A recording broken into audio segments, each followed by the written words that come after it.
Hi there, Dead Ideal Boy here, back with another video, and we have two races for you this time, going head to head with the one and only ERRIEISSS, aka Rory Alexander. As you can see from the grid there, we are in P6, one place behind Rory on the grid.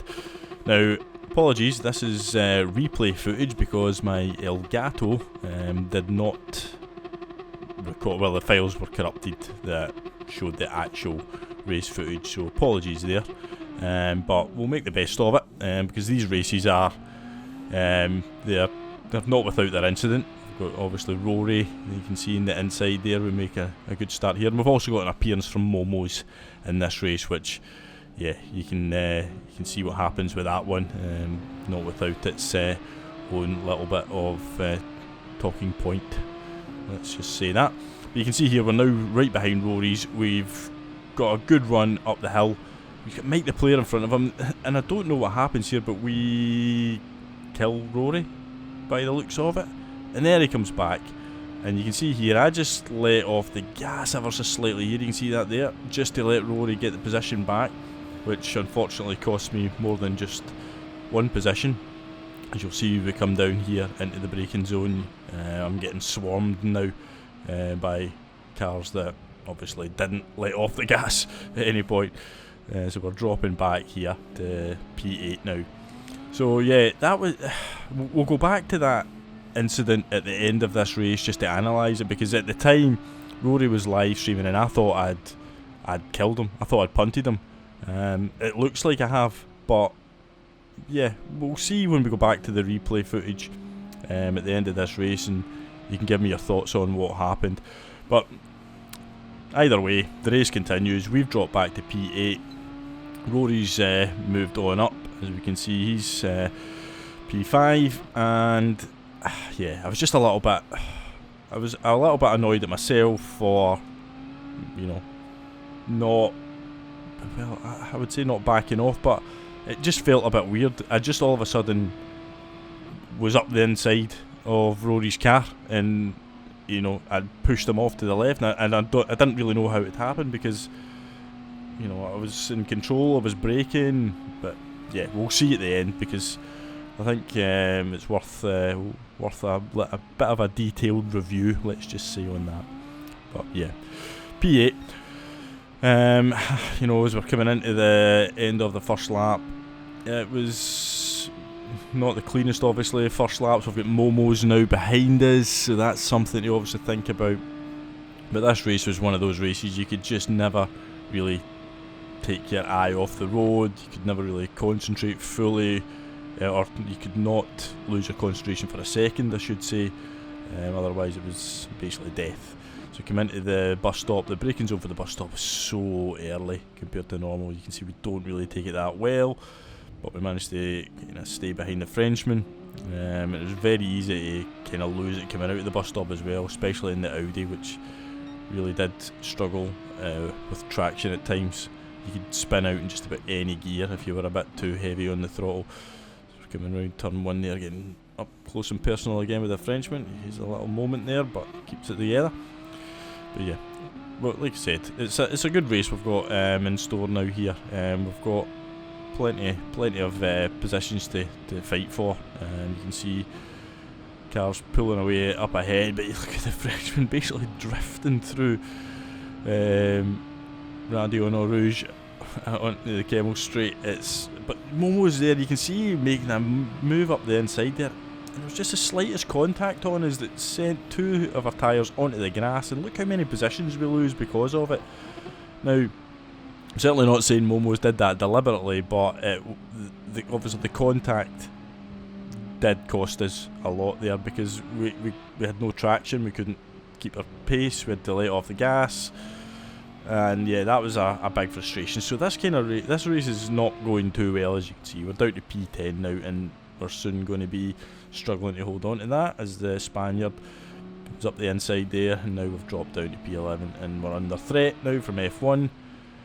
So we're going backwards here, but we're still in the mix, as you would say. But while I've got you here, can I just quickly say, if you're watching and you haven't subscribed, then you might be one of the between 65 to 70% of people who watch the videos and haven't subscribed. So why not just hit that subscribe button, help us grow the channel. It would be very, very, very, very, very much appreciated if you did that, as we're trying to get to 1500 subscribers. That would be a phenomenal achievement. I think we're sitting at 1250 odds at the moment, which is beyond my wildest dreams, I have to say. But yeah, why not have another aim? Let's have another figure to try and get to. But yeah, if you're one of the 65 to 70% of unsubscribed watchers, then hit that subscribe button. It won't hurt you, honestly. But here we go, coming down here, we've managed to get back up to P10. We've managed to capitalise on the Spaniard running a little bit wide there. Taking a good line in as we head again towards the bus stop for the second time. Now the braking point was absolutely crucial here, and I struggled with it all week. That was actually one of the better times that we took it there as we ride the curbs, but you've just got to be very, very careful when you get back on that power, as you can see. And we managed to get over the line successfully again without any major incident. So now we've kind of reevaluated, reassessed our ambitions for this race, and I think a top 10 is basically where we're at with it. We've obviously been a little bit bruised through the first 2 laps, and a lot of that was from that first lap incident with Rory. It did affect the way I felt about the rest of this race, because I kind of felt a bit aggrieved because I didn't feel as if I'd done anything wrong, but you know, my eyes couldn't deny that we looked like we'd just shoved Rory off, and I hate doing things like that, especially such a clean, good racer like Rory on his live stream, I have to also say. So yeah, I was a little bit worried this race, because I knew that people might think that I'd, did the dirty. So it was, I don't know, I'd like to say my mind was fully on the race, but it really wasn't. But still, we still had a job to do. We still had a P10 to try and achieve. But if you did this race last week, you'll know how difficult it was. It was basically a test of patience, concentration, obviously skill, because the pace that some people found where, a track felt like glass or ice was quite phenomenal at times. Yeah, it's one of these tracks and one of these sort of races where you just didn't know how some people were managing it, and others were struggling so badly. You can see MOMOZ up ahead now as we're kind of zoning in on him. We've had some battles with him over the last year or so, but yeah, it required every sort of ounce of concentration, something I am guilty of not having the best of, to be honest with you. Daily race C's, I'm notoriously bad at just losing concentration for split seconds here and there in the longer races, like that, where you drift wide inexplicably under no pressure and you give up 2 positions because of it. So things like that happened constantly to me throughout the week. If I wasn't spinning off, I was just dropping concentration and doing stupid things like that. And we've got a yellow flag out there, as you can see. Was that Crispy on the left hand side losing it? But I think we started the week on about 65k DR, and I finished the week on about 52k DR. And I had a decent qualifying time, so I was starting sort of midway up the grid towards the front of the grid, but there was only a handful of races where I actually kept the car on the track for 7 laps without binning it, or without getting involved in something. And a lot of it was from turn 1. There was a lot of madness at turn 1, especially if you started sort of mid-pack. If you were starting in the grid sort of anywhere from 3rd to like 8th, you were a kind of target for the back markers flying up, not knowing where to brake, not seeing their braking points for whatever reason. But you basically ended up being the sort of the break for them, and a lot of the time it just ended up in carnage, and the back markers could all just pile through, while the mid pack were getting destroyed basically, and the sort of front row of the grid would just speed off into the distance. As you can see from the mini map in this one, you can see how far the leaders are ahead. But it was just a difficult race all round.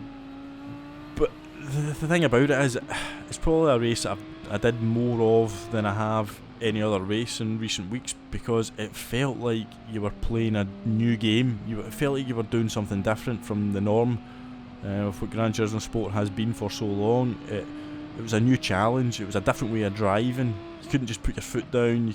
You had to learn new braking points. You had to be really sort of delicate on the throttle, sort of learn new skills, how to feather the throttle, feather the brake, just everything like that. It was, steering inputs were different. You were having to be very delicate on them. You couldn't just throw the car into braking zones and dive up the inside of people and stuff like that. It just, it was impossible to do. So it kept me coming back for more, even though I knew it was going to cost me DR, because of my skill level just struggled to keep the car on the track for 7 laps. I could find pace for 1 or 2 laps, I could keep up with people, I could overtake people, but keeping the car on the track for 7 laps was difficult, not going to lie. You can see we're heading into the bus stop again. Are we going to get it stopped in time? Yes we do. That's another decent braking zone for me that time. You can see F1 and the Spaniard, they're having a little bit of a ding dong, so that's good for us. It's keeping us in tow, but look how close behind the Fast Mads is. We'll switch the TV camera, because as you can see, just coming around this corner, it was just good racing, giving each other space there. You can see the madness behind there, everybody with penalties, just trying to keep alive basically. But as we come down towards Radio Rouge, you can just see the kind of speed you had to carry up there. I was probably guilty of not carrying enough speed at times up there. I was a little bit tentative, but you kind of lose confidence after a while. If you've had a couple of incidents here, it's hard to keep the foot down. But you can see we're going to go defensive here. Crispy's going to get the run outside. Can we outbrake him, get into the braking zone? No, we can't. He manages to give us space and keep his car just about on the track there. We're going to try and go for the cutback, but we're not going to get it done our way. We're going to go for it again, or can we get it done this time? The answer is no, we can't. So we're just going to have to accept that, but we're going to keep ourselves in his wing mirror, just to maybe try and force an error. You can see we're in a pretty tight battle here. 4 of us not separated by much, so we're hopeful with 2.5 laps to go that we can make our way forward. So Crispy's not get the best exit there, to be honest with you. You can see we're gaining on him, braking a little bit early because of the slipstream there. He's going to run a little bit wide there, not an ideal line. You can see his back end gets out of position a little bit, squirming a little bit, and he gets very sideways there. Can we get this done here? So we're going to brake a little bit later than him, and we do get it done. We're giving him space, he's giving us space. Good racing all round there. So we make up a position finally, and we're up to P11. So looks like we've maybe stopped the backward slide, stopped the rot, and we can try and go forward. Easier said than done though, as we come round heading towards the straight. Now this corner here, I had trouble with it all week. I don't know what it is. I think there's a glitch in the middle of the road, but it can just spin you out when you're not even anywhere near the curb. So I was always very tentative in that corner, which gave people a run on me coming down this straight. So we were finding ourselves having to be defensive quite a bit coming into the bus stop. But the braking zone here, can we nail it? We're going to go a little bit defensive because we know Crispy's on the outside and we do not take that well. Let's be honest with you. We're all over the place there. But the thing about that is if you missed the braking zone and ended up sort of taking that line through it, it was hard to actually get past the person. You can see we're skipping forward now, and you can see Psychedelic, the Spaniard, he has had a big moment there. I don't know how he managed to keep the car going forward, but he did, and he's going to keep it on the track, but we're going to just ease off, and we're going to take the position with a nice little cut back there. As we head back down towards turn 1 again, you can see how close this still is, and we're up to P10 now, going into the final lap, but we're under pressure from Crispy. The Spaniard's going to try and come back at us, no doubt. So we're in this kind of situation where I always find it difficult. You've got a car in front that you're trying to attack, but you've also got a car behind that you're trying to defend from, and inevitably it's harder to defend than it is to attack. So yeah, I'm more guilty of losing the position than gaining the position in these circumstances, but we managed to hold off Crispy, and we're now getting our sights set on F1. We had some good races with F1 through the week, to be fair. We were pretty similarly paced. We found ourselves in a lot of the same lobbies and a lot of the same positions in the race. I would say he probably didn't spin out as much as me. He probably completed a lot more races than me, but yeah, shout out to F1 because we did have some good races. You can see up ahead though, we've got somebody over on the left, and who is it? It is MOMOZ. MOMOZ has took a trip to the barrier. You can see him coming back onto the track now, just in front of F1, who manages to get up the inside. Can we get the move done just up the inside? No, we can't. Just had the door closed on us there, and that kind of compromises a little bit because I knew Crispy was right behind us looking for a move. So all of a sudden I went from thinking about P9 to just trying to hold on to P10, but we're now back on Momo's bumper and we are looking racy. Now my best ever video, which was a video I did with MOMOZ many months ago, and it ended up in a last lap battle with him at Bathurst. This felt like this all over again. You can see MOMOZ has now got the position. The last time we had track position and MOMOZ was looking to get the move done, and we managed to fend them off. So I think maybe MOMOZ is thinking about that. Probably not, but you can see here he takes a kind of wide line, but he then goes on the brakes early. I nearly go into the back of him. It's the strangest line I've ever seen anybody take there, as he goes 2 wheels right up on the curb. But here's a little moment for you, and I'd like your opinion. Look at the way the braking happens there. I seen him go right, so I went to the left thinking I'm going to try and outbrake him and go round the outside, but in the braking zone he just moved across in front of me. You can see his hazard lights are on now. I don't know if that was to thank me for not killing him, because I managed to just get on the brakes in time because I was not expecting him to do that, or if it was just to thank or to say sorry for the move. I don't know. It just felt a little bit of a, let's say, a strong move from MOMOZ. But what we're going to do is we're going to look at this replay here. This was the incident with Rory. You can see he just flies off to the left and as if by magic comes back on. Now this is kind of more like the view I had at the time. You can see how heavy the brake's going. You can see Mike the player is all over the place, so that started to make me think Mike the player had something to do with this rather than me. So let's look at it from Rory's point of view. Mike is so early and hard on the brakes. As I said, we just appeared, and you're going to see why we just appeared, because in the whole confusion at the time I didn't realise, but we get hit from behind there. You can see we get hit by F1. He backs right off because he knows his hit is. So that's what forced us up the inside of Rory. So having seen it all back, I didn't feel quite as bad. So although we did make contact with Rory and almost ruin his race, it was unintentional, and there was kind of nothing I could really do about it because I did get hit and Mike the player was all over the place with the brakes. But what I want to do is quickly show you the next race that we had.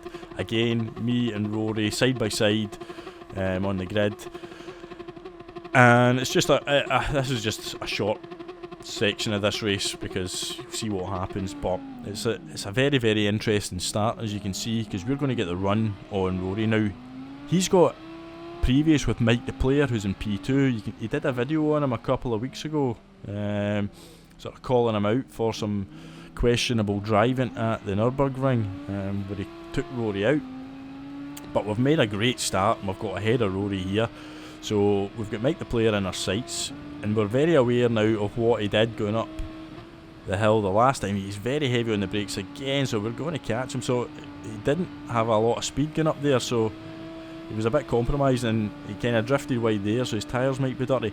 But we have now got a run, so we've got to decide what way we're going to go. Mike's going defensive, so we're going to go to the left, but we can see Rory now. Rory's going to try and make a move, so we're 3 wide here, and I'm just backing right out of this. I don't want a part of this now. Rory, I don't know, Mike the player obviously goes wide, but I don't think Rory would have been able to give him enough space because he was full on the brakes as well. So Rory's went super aggressive on him there. You can see Mike isn't. I don't know if Mike just wasn't happy with that, but he's going, how defensive on the brakes is he there? And Rory just gives him a little tap, a little nudge, and forces him off wide. Now, we were just kind of watching that, trying not to get involved, trying not to die. So F1's making a nice move round the outside of us, giving him plenty of space. But then Rory pulls over because Rory being Rory, even although he's had issues with Mike in the past, he's going to let Mike through because he doesn't want to. Yeah, he just didn't want position in that fashion. So that sort of gave us a spot here, and we're back up to P3. So I was quite happy with that. But me being me, do you think we're going to stay in P3? Well, I'll let you work that one out for yourself. So you can see lap 1. F1 in front of us, Ozil's off, but by the time we get to lap 5 we're still in P3. We've just done we went a half a second faster than any previous lap we've done, and out of nowhere, that corner that I was telling you all about just killed me. And honestly, the frustration I felt at the time, I wanted to rage quit, I really did. But we ploughed on, and you can see here, coming up, we have a couple of more embarrassing mistakes to make, just to top things right off for a wonderful race where we bottled it absolutely under no pressure whatsoever. See here, we drift nice and wide there, and then you'll see coming up, coming out the bus stop, we just do the old slow spin. But yeah, that summed up my week in Gran Turismo Sport at Spa. So yeah, thanks for watching though. And if you're not one of the 65, well, if you are one of the 65 to 70% who are watching this who's not subscribed, then please make that grey button red, or red button grey, one of the two. Anyway, but yeah, thanks for watching, and I will see you all on the next one.